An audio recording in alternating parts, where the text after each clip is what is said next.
this was for reals over. And now it's here, and it's real, and it's getting the most attention we've ever gotten. It's not about money, it's not about any of that. It's about just knowing that I did something that I love. Skin grafts. Yes, skin grafts still on his body, and he's like, I could not come see you guys tonight. It was cool to see, give something to the fans who never got to experience that time. Yeah, I used to listen to you guys back in the day, but I kind of outgrew it. I'm like, what the hell do you mean you outgrew it? I'm still out here playing. Everybody in the studio heard that chorus, and I said the album title should be Hate Me, and I got out and I'm drying off, and I hear the front door open. Craig, are you in here? And I could hear the venue. Craig. Hey, what's up? It's Robert, TJ, Thrasher, and Craig from Escape the Fate, and you're watching Artisan News.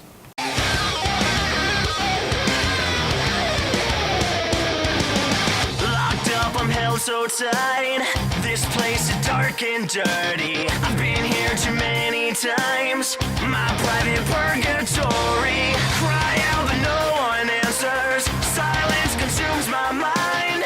Another morning after truth I can't deny. Absolutely not. I think this time, like when we met Howard Benson, it became so apparent, like with him, that he didn't give a about anything except the song. He's like, I don't care what your guitar tones is, I don't care how many albums you sold before, how many you didn't sell before. What matters is how good these songs are. Do you like the song? Is it good? Is it catchy? And that's ultimately what his job is. He's like, I'm not there to produce you as an engineer, I'm here to produce you as like telling you, I'm Howard Benson. When I say this is a good song, people listen. So that's what he gave us, and we just cared about what songs we were putting out. And like a good example of that is Let Me Be, a love song. Straight up happy love song. Something we've never done before. And in the past maybe we did contrast that with old albums and stuff, and we said, I don't know, man. I don't know, it doesn't fit in with what we do. But this time it's like, do you like the song? Yeah, do you like the song? Do you like the song? Yeah? Alright, well then let's put it on the album. Dude. Done. So that was the mindset this time. We're embracing it now, we're just going full force with that, and letting people know that it's okay to be hated. There's kids in school that tweet at us all the time, what do I do? Whatever, just be you, man. Just be you. So you want to say anything? Sure. I mean, yeah, he's right. I mean, I think what it came down to is, it goes with the last question, we look at our old albums and stuff, and I think what hate me really means more than anything, for me, Craig came up with this title, and I was just like, oh my God, that's what we've been needing to say forever. And that is that we're comfortable with ourselves now. We don't care what anyone says. We're going to do what we do. We're going to be who we are. And that's really what it's all about. If you want to hate me, go ahead. That's the only name that we had, huh? He just said, hate me, and we're like, boom. That's it. Pretty much. Yeah. We're all in that one room that we're all living together in the studio. Just saying it over and over, hate me. And Hate me. yeah. That was like the one album title we did not disagree about.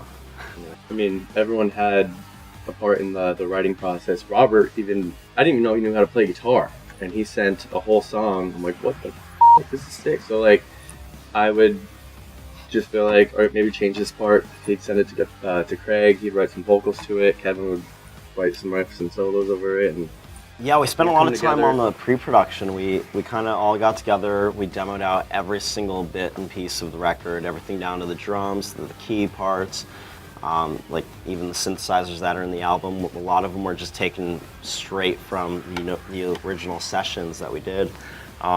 Even a lot of the gang vocals, we all did it together in like a bedroom, you know what I mean?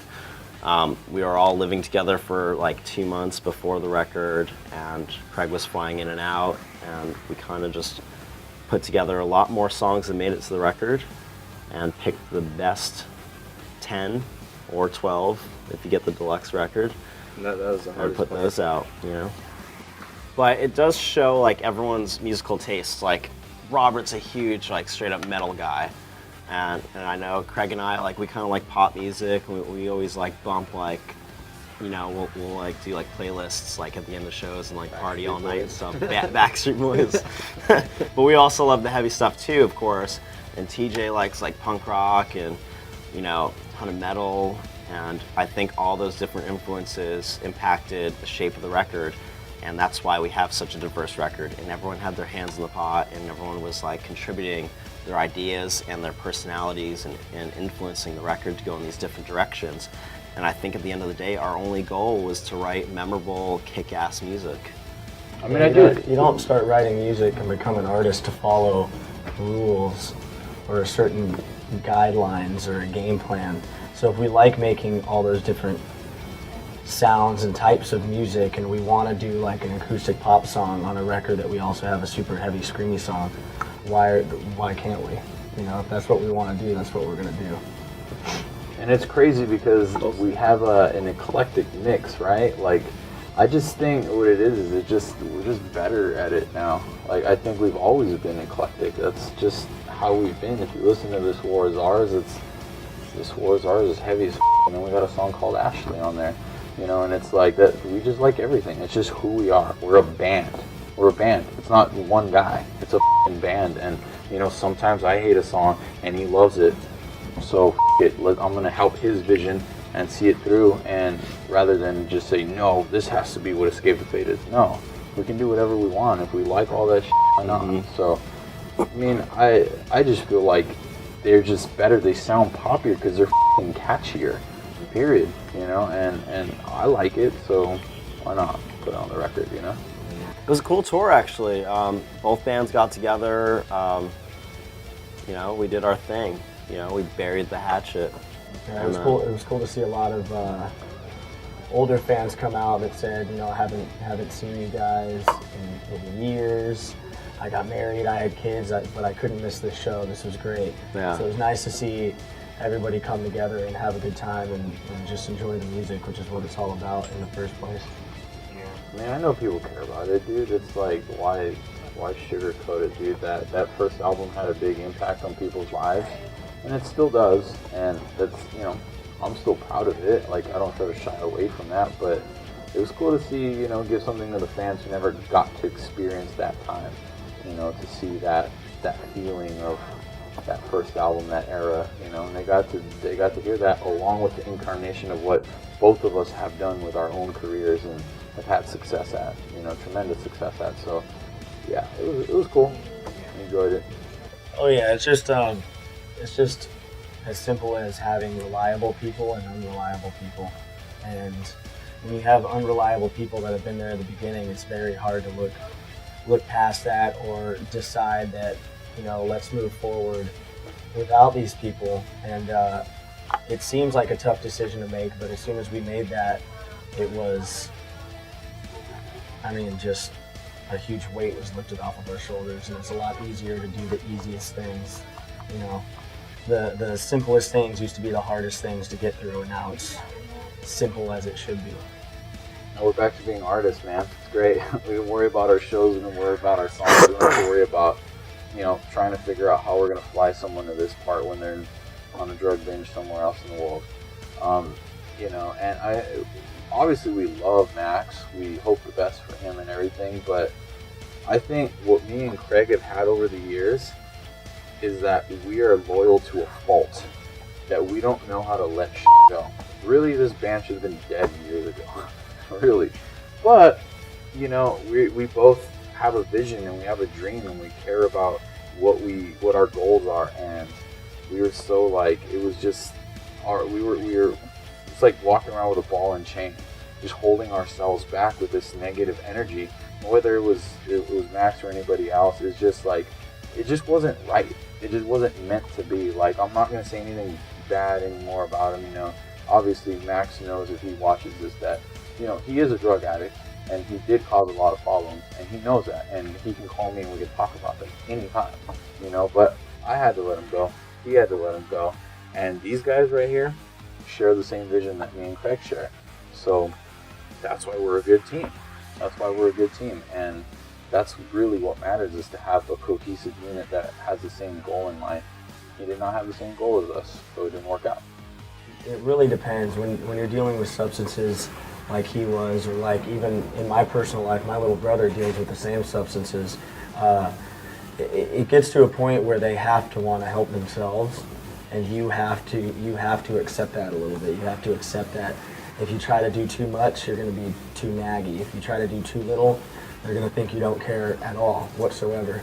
So you just have to get to a point where you know you're going to be there for them when they need you there for them and they reach out, but they have to want to help themselves. And I think that's the hardest thing sometimes when you love somebody and you want to help them through something, is accepting that if they don't want to help themselves, there's absolutely nothing you're going to be able to do to help them unless they want to do it themselves. So you just have to accept that. We walked in with all the songs that we had and goes, let's make a hit record. That's it. If he didn't like something, he goes, I think that could be a little bit better. And then we stepped it up and made it better. Like, And I think the biggest thing that Howard Benson brought to the table was empowering the band to be a band, and to really, like, he wanted us to see our vision through the most. And I think that's his strength as a producer, because he does such versatile records that he really gives bands their own individual voices. And I think that's part of his success with being a producer, is kind of like, you know, letting the band speak for itself, really, and not, you know, trying to lead them into a certain direction or make them be something they're not. The song Remember Every Scar? Well, what inspired me to write that song was just, you know, real life, personal scenarios. Like each verse, I mean, I'm singing about some random girl, but I'm actually just singing about myself. I mean, I definitely have woken up on the bathroom floor a couple times not knowing what I did the night before.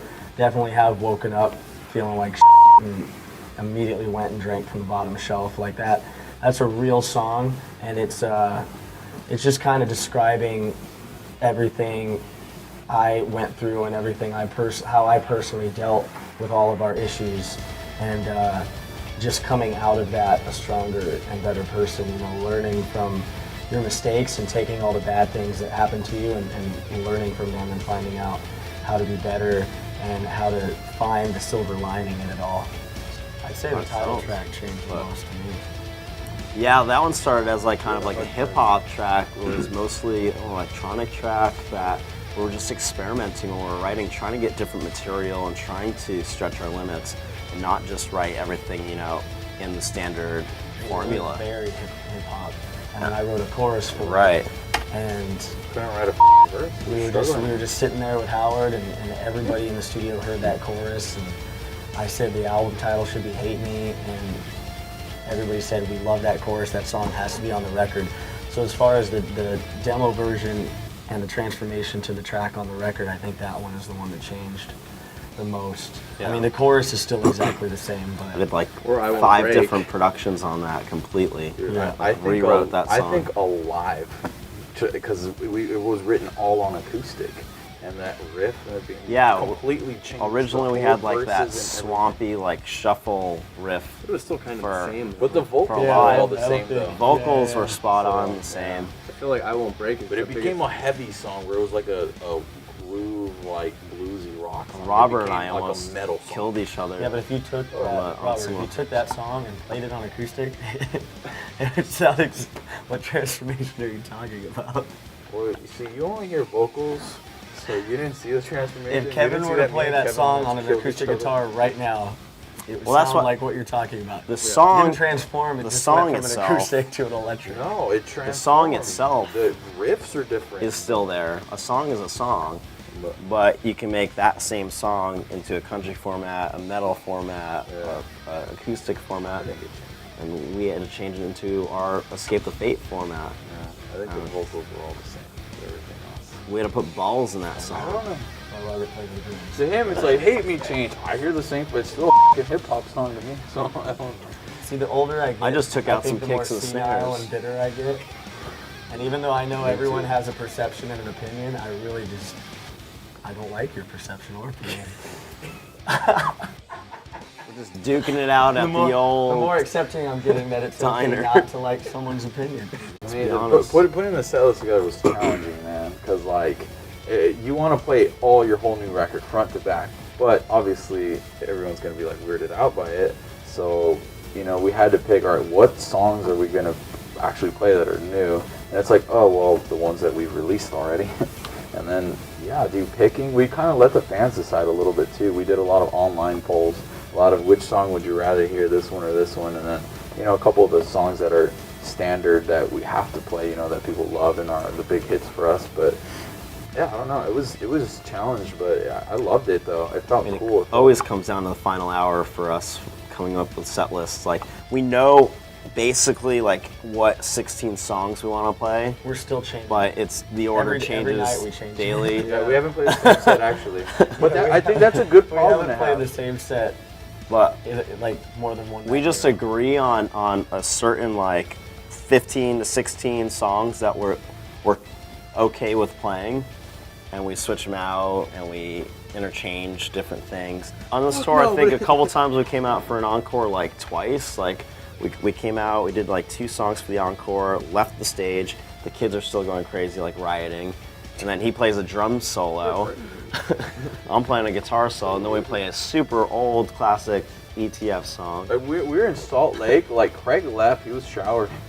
And when we were like, Oh yeah, dude, they still want Craig another chant. song. They were going He even freaking played crazy, top dude. I literally got in the shower in the tour bus and was rinsing off, and I got out and I'm drying off, and I hear the front door open. Craig, are you in here? And I could hear the venue. Craig, like, what is going on in there? So I throw on a t-shirt and I run inside. And just us And then three I on forgot to put a stage. we already started the song. They had already started the song, and a bunch of kids were on the stage, like grabbing the mic and singing, and the back of the crowd saw me walk in. So Craig crowd they're like, surfed "Get us. him up!" And they just crowd surfed me up to the stage, and I'm like, "All right, let's." Like, I guess we're playing one more. But I mean, that's been on the Again. vibe on the tour, man. Like the passion from our fans to do our first headliner in years, man. It's been incredible.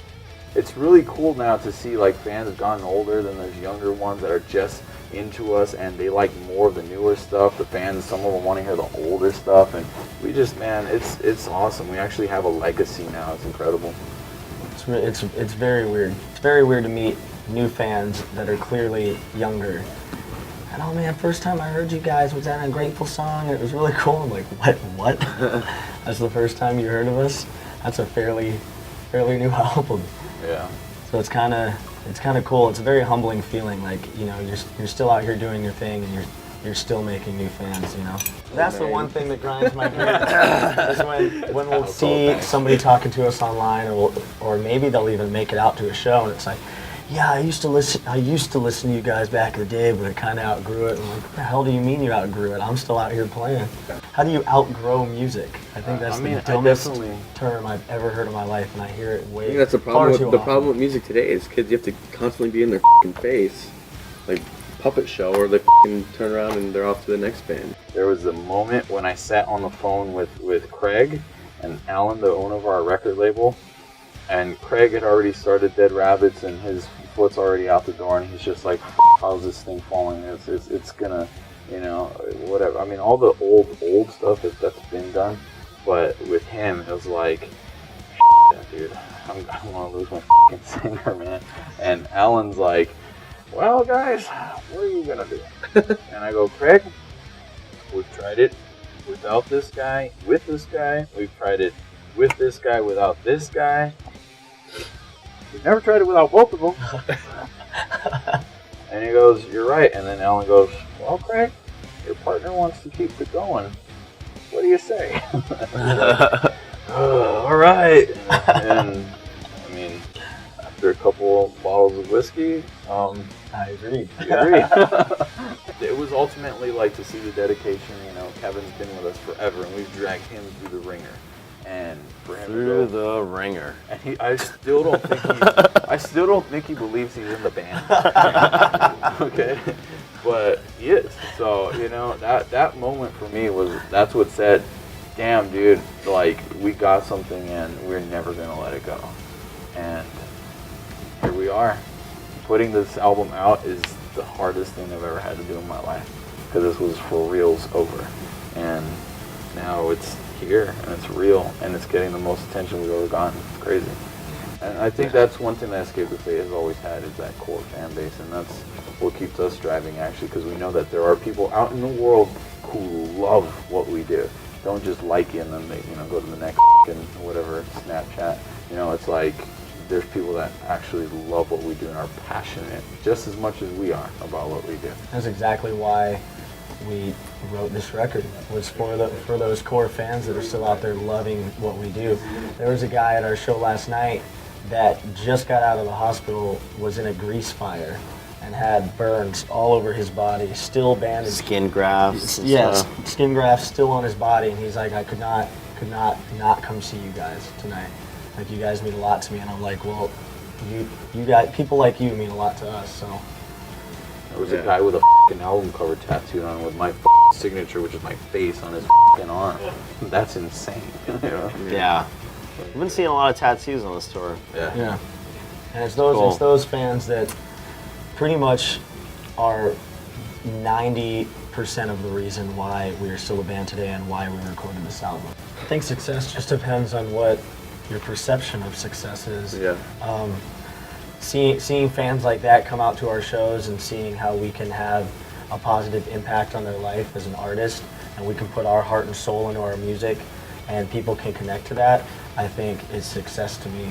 And if I could continue to do that, and obviously continue to do it well enough where I can raise my kids right, then I'm successful. For me, it's a feeling. It's a feeling. Like I said it this morning when I woke up. I'm like, this feeling is crazy. Just having, like, I don't know, like, money is a measuring stick of a certain type of success, and it, you know, when you see that, it means that it's working, but it's just having that feeling, a certain emotion. That's what the live show is all about. It's an energy that you feel, you're connecting to people. That's just, it's tangible, but it's not physical. I don't know how to explain it, and it's just that feeling. So to me now, more than ever, it's not about money, it's not about any of that. It's about just knowing that I did something that I love, you know? You're great. Not the size of the boat, it's the motion in the ocean. That's right. But if you got a big ass boat, dude, even better. Coffee's cold. Hey, what's up? This is Robert. This is TJ. And Thrasher. And Craig, and you're hanging out with Escape the Fate at this diner, but to be frank, we've been waiting about 45 minutes and nothing has come to our table, so we're gonna take off. Drinking nothing but ketchup and mustard. Can I still be Thrasher? Get out of here, Frank. All right. It's hot.